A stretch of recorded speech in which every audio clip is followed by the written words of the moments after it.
Hola amigos, bienvenidos a La Voz del 21. Mi nombre es Joma Gálaga y el día de hoy vamos a hablar sobre una última encuesta publicada por Datum Internacional que se enfoca en analizar el sistema de justicia peruano, ¿no? ¿Por qué los peruanos tal vez ya no confían tanto en sus autoridades que reparten justicia en el país, el Poder Judicial, la Fiscalía de la Nación y otros? Las conclusiones de esta encuesta son bastante llamativas, ¿no? Por ejemplo, el 52% de los peruanos cree que pocas veces el Poder Judicial, en este caso, resuelve demandas de manera justa. El 73% no confía en la Fiscalía de la Nación y esto se puede deber a diversos motivos. Durante los últimos meses, la Fiscalía de la Nación se ha visto entrampada en una serie de escándalos de corrupción y evidentemente eso ha traído cierta cola, ¿no? Cierta repercusión con respecto a la percepción que tienen los peruanos y los ciudadanos de quienes deberían repartir justicia en el país. Para hablar un poco de los resultados de esta encuesta, estamos con Jaime de Altaus, periodista y analista político. ¿Cómo estás? Bien, felizmente, muchas gracias, Joma, por la entrevista. Eh, es una encuesta encargada por la Empadia y yo creo que tiene digamos, unos resultados abrumadoramente duros, ¿no? Ujú. Porque realmente la percepción de la ciudadanía sobre el sistema judicial, sobre el poder judicial, sobre la Fiscalía de la Nación, es muy, muy negativa, ¿no? No funciona, la mayor parte de la gente cree que hay corrupción, que el Poder Judicial está corrupto, 70% piensa que el Poder Judicial está corrupto, Ujú. un 60%, no recuerdo cuánto era, 63% me parece que piensa que la Fiscalía también está corrupta y que las decisiones en buena cuenta se compran, ¿no? Entonces, Ujú. eso es muy, muy, muy, muy negativo, ¿no? Y también que, por supuesto, liberan a los detenidos, en fin. Eh, eh, es muy grave la percepción del sistema judicial y algo hay que hacer pues, para cambiar esta situación, porque no podemos tener en una república, en una democracia, un sistema judicial que es un pilar de la república, Ujú. digamos, en esa situación, ¿no? Digamos, es curioso porque muchos de los peruanos, específicamente el 73% de los peruanos según esta última encuesta, no confía en la Fiscalía de la Nación, el 55% no confía en ningún fiscal porque cree que son corruptos, que reciben coimas, que demoran en avanzar con los juicios y demás, pero también parte de esta encuesta menciona que el 70% ni siquiera conoce a la Fiscalía de la Nación. Entonces, ¿por qué hay esa desafección, ¿no? del ciudadano con respecto a, primero, qué es lo que hace, cómo se reparte justicia en el país? Y segundo, ¿por qué la percepción de que incluso aquello que no conoce no hace nada bien por el país? Sí, pues efectivamente, ¿no? Es claro que no toda la población ha tenido contacto directo con el sistema judicial, es decir, no han tenido que ir por alguna razón a la fiscalía o a algún juzgado. Hay una percepción, en ese sentido se trata de una percepción, pero en base pues a información de personas que sí han tenido que ir. Y es Ujú. conocido, por ejemplo, que en el sistema penal es muy difícil pues ganar un juicio penal si es que no se paga al juez de alguna manera, Ujú. ¿no? No en todos los casos, por supuesto, porque puede haber casos de algunos jueces que no cobran o no cobran siempre, Ujú. pero es una cosa muy frecuente, ¿no? Y esa es un poco la percepción que hay. Los juicios pues se demoran eternamente, hay un muy serio problema con los procedimientos, con los códigos procesales, con los procedimientos, las leyes. Se estableció, por ejemplo, con el nuevo Código Procesal Penal, un sistema que se suponía que iba a ser pues, más rápido, ¿no? Un sistema oral, ¿no? Basado en que el fiscal acusa, el abogado defensor se defiende, todo esto verbalmente, y el juez escucha las dos partes y luego sentencia. Y esto funcionó al principio y efectivamente se redujo, por ejemplo, el número de presos, el porcentaje de presos sin sentencia en los penales, que era muy alto, Ujú. pero luego esto como que se ha ido atorando, malogrando nuevamente, y vemos pues a jueces que para en lugar de resolver rápidamente con una sentencia oral, leen unas sentencias que parecen tesis, ¿no? Ujú. Claro, como van a ser pues evaluados cada 3 años y medio o cada 7 años por la Junta Nacional de Justicia en base a una selección de sentencias, entonces se esmeran en escribir unas sentencias que no tienen, que la verdad son unas cosas pues farragosas, inextricables, larguísimas, llenas de citas. La justicia se ha complicado demasiado, ¿no? Entonces Ujú. debería ser pues mucho más rápida, mucho más simple y más justa, ¿no? Vale la pena mencionar que también incluso las personas que tienen conocimiento de cómo se desarrolla el sistema de justicia en el país creen que los mismos jueces que forman parte de estos juicios largos, ¿no? Que nunca tienen cómo acabar, no dan una sentencia a favor de las víctimas porque le tienen miedo a los delincuentes, le tienen miedo a quienes finalmente son las personas que agravian a estas víctimas. Entonces, ¿por qué hay esta conclusión a la que llega Datum? El 61% de peruanos cree que la mayoría de jueces tienen miedo, tienen temor de enfrentar a la delincuencia y la corrupción, porque finalmente no hay sentencias condenatorias, no hay resoluciones que vayan a favor de los agraviados.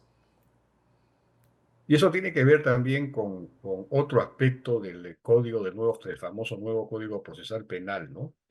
Que se ha rectificado o, digamos, arreglado muy parcialmente con un último decreto legislativo que le devuelve algunas atribuciones de investigación a la policía. Porque hay otra pregunta en la encuesta relativa a que el sistema judicial, los fiscales, los jueces liberan pues a los detenidos, ¿no? En parte porque les tienen miedo, pero en parte porque el código les exige un nivel de pruebas para ordenar una detención preliminar o una detención preventiva, un nivel de pruebas que no se puede alcanzar porque no hay laboratorios de criminalística en el país, no hay buenos laboratorios de criminalística. Entonces, si el Código Procesal exige pruebas pues, de criminalística para que el juez pueda ordenar la detención, como esas pruebas no llegan, entonces liberan. Entonces, hay que flexibilizar el nivel de exigencia de pruebas.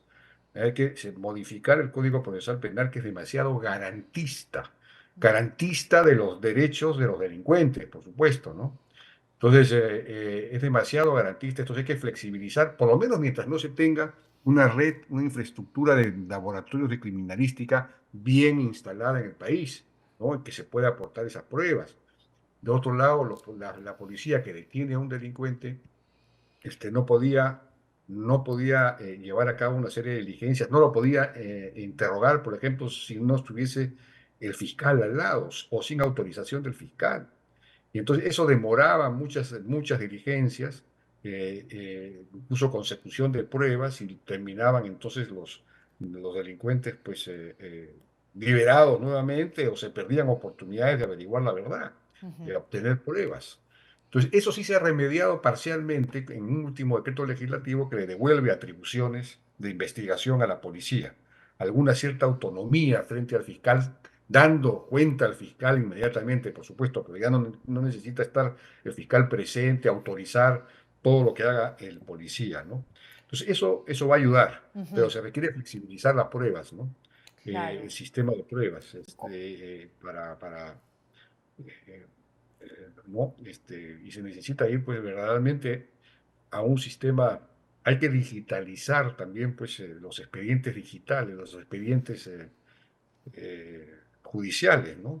¿Y Desde que se abre, ¿sí? cuánto más falta, ¿no? Para esta reforma del sistema de justicia que tanto se ha buscado durante los últimos al menos 10 años? Se decía que con el ingreso de la señora Patricia Benavides esta reforma iba a iniciar, pero finalmente ya vemos cómo ha terminado, ¿no? Con procesos disciplinarios, investigaciones en la propia Fiscalía de la Nación. Entonces, finalmente, la imagen de este ente tan importante que reparte justicia o que debería hacerlo, termina siendo mellado aún más. Entonces, ¿cuánto falta, no? ¿Qué se necesita aún para poder llegar a esta tan ansiada reforma judicial? Bueno, es un tema complicado, ¿no? Porque eh, hay por un lado el problema de la politización de la justicia, ¿no? Que se inició con estos procesos contra líderes políticos por donaciones de campaña que no eran delito, y eso fue una criminalización entonces de la política y que, digamos, dañó muy seriamente parte importante de la clase política y por eso tuvimos al final a Pedro Castillo pues, en el poder, ¿no? Y eso generó un movimiento en el sentido contrario, los llamados anticaviares que estaban ahora en el Congreso, en fin, se desató una guerra de bandos, entre bandos, ¿no? Dentro del sistema judicial y en particular dentro de la Fiscalía. Bueno, ese es un tema que tiene que resolverse, a mi juicio tienen que sobreseírse, tiene que ponerse fin a estos procesos por donaciones de campaña que fueron una forma de persecución política. Con eso avanzaríamos. Pero respecto de los problemas estructurales, digamos, del sistema judicial, ahí, bueno, hay este Consejo para la Reforma del Sistema Judicial, que está presidido por el presidente o la presidenta de la República, Ujú. que debería estar en realidad presidido por el presidente de la Corte Suprema y que debería quizá tener una suerte de consejo consultivo con juristas de alto nivel que ayuden a hacer un diagnóstico profundo de lo que está pasando, qué está pasando con los códigos, con los procedimientos, qué está pasando con el número de fiscales, con la organización misma de los despachos, en fin, para de una vez por todas tomar las decisiones y hacer la reingeniería que haya que hacer. Sí necesitaríamos eso, ¿no es cierto? Necesitaríamos avanzar rápidamente en la digitalización de los expedientes, tanto judiciales como civiles como penales. Se ha avanzado ya algo en la digitalización de los procesos civiles, faltaría entrar a los penales. Hay un préstamo, entiendo, del Banco Mundial y del BID de 200 millones de dólares para avanzar en esto, pero se requiere pues mucho más empuje, ¿no? La oralización también es importante, ¿no? De todos los procesos civiles para avanzar más rápido. Ujú. Y creo que hay algo que debería hacerse, es crear un observatorio, quizás de la sociedad civil, un observatorio de las sentencias, Ujú. ¿no? Quizás con inteligencia artificial, analizar las sentencias que emiten los jueces para ver si están ajustadas a la jurisprudencia existente. Como usted sabe, el Tribunal Constitucional emite sentencias que son jurisprudencia, ¿no? A la que deben atenerse los jueces cuando dictan sentencia. También la propia Corte Suprema, a través de plenos casatorios o plenos de jurisprudencia, dicta también jurisprudencia, es decir, cómo se deben resolver determinado Claro. tipo de conflictos, determinado tipo de situaciones o de delitos que se cometen. Entonces, muchas veces los jueces no hacen caso omiso de, digamos, un indicador claro de corrupción en una sentencia sería que esa sentencia no estuviera ajustada, ya no digo a la ley, sino a la jurisprudencia que se ha dado. Entonces, si tuviéramos un observatorio que mediante inteligencia artificial pudiera identificar las sentencias que no están ajustadas a jurisprudencia, entonces eso sería un indicador claro de que esas sentencias han sido obtenidas mediante corrupción. ¿No? Ujú. Es una manera de prender una luz roja en torno a ese juez. Es una manera de controlar, digamos, la corrupción en el Poder Judicial, ¿no? Y en el sistema judicial en general. Eso yo creo que sería interesante que se pudiera hacer, ¿no? Ujú. Eh, Luego, necesitamos una corte, lo que propuso la Seriajus en su momento, ¿no? En el año 2004, una corte suprema pequeña, de alto nivel, que emita justamente jurisprudencia, que no toque todos los casos, sino seleccione un cierto número de casos y sobre ellos emita una jurisprudencia para que sea seguida por todos los jueces. Pero claro, hacer esto supone mejorar la calidad, el nivel profesional de las Cortes Superiores, porque lo que pasa es que la Corte Suprema termina enmendando o corrigiendo malas sentencias de las Cortes Superiores. Entonces habría que mejorar el nivel de las Cortes Superiores. Ujú. Y eso nos lleva pues un poco al tema de los nombramientos de los jueces y los fiscales. ¿Cómo hacer para esto? Evidentemente, ya la Junta Nacional de Justicia ha funcionado 5 años y no ha mejorado el nivel de la judicatura, de la fiscalía. Y hay entonces en este momento dos propuestas principalmente, ¿no? La que está proponiendo la doctora Echaíz, reemplazar a la Junta Nacional de Justicia por una Escuela Nacional de la Magistratura, Ujú. por la cual todos los que quieran ingresar a la judicatura o quieran ingresar a la fiscalía tuvieran que pasar por 2 años de estudios, una escuela de alto nivel, ¿no? 2 años de estudios y ingresan los primeros, los que hayan tenido las mejores notas, por mérito, ingresan al Poder Judicial o a la Judicatura. Esa es una forma. Pero podría combinarse con la propuesta que está promoviendo José Luis Ardón, y es que los jueces o y fiscales supremos puedan ser designados por los poderes elegidos, es decir, por el Ejecutivo, a propuesta del Ejecutivo, el Senado, ya vamos a tener Senado, pueda ratificar o no una propuesta hecha por el Ejecutivo. Quizás no todo, digamos, una parte, combinar las dos propuestas, ¿no? Una parte importante, digamos, de los jueces y fiscales ingresarían por el tema de la magistratura, de la Escuela Nacional de la Magistratura, pero a nivel de los supremos se pudiera nombrar gente que no necesariamente vienen de adentro de la carrera, sino ilustres juristas, digamos, ¿no? Y que esto los pudiera proponer pues el Poder Ejecutivo y que puedan ser ratificados por el Senado. Es decir, combinar estas dos maneras de designar para mejorar la calidad, el nivel y la integridad de los jueces, ¿no? Y de los fiscales. Definitivamente, definitivamente hay mucho aún por reformar en el sistema de justicia que esperamos también pueda ponerse en marcha de ahora en adelante. No solamente las propuestas que has planteado tú hace un momento, sino también lo que ya se viene haciendo, tal vez incluso no es suficiente a nivel de difusión, a nivel de lo que se ha podido lograr en los últimos años en cuanto a el ordenamiento del sistema de justicia, la organización interna, el nivel más estructural, como lo mencionabas.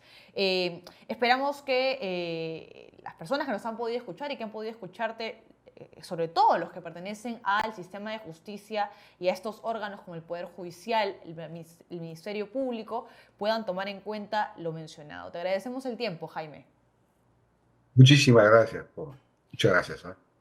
Muy- Este fue Jaime de Altaus, periodista y analista político, quien conversó con nosotros sobre la última encuesta difundida por Datum Internacional, que se centra en cómo los peruanos vemos, percibimos el trabajo de nuestros órganos que reparten justicia en el país, el Poder Judicial, el Ministerio Público, que durante los últimos meses, como mencionamos, viene pasando por una dura crisis de credibilidad, de reputación por los diversos escándalos de corrupción en los que se han visto inmiscuidos sus funcionarios y exfuncionarios que ahora son incluso investigados por la propia institución. Eso fue todo por hoy. Nos vemos más adelante.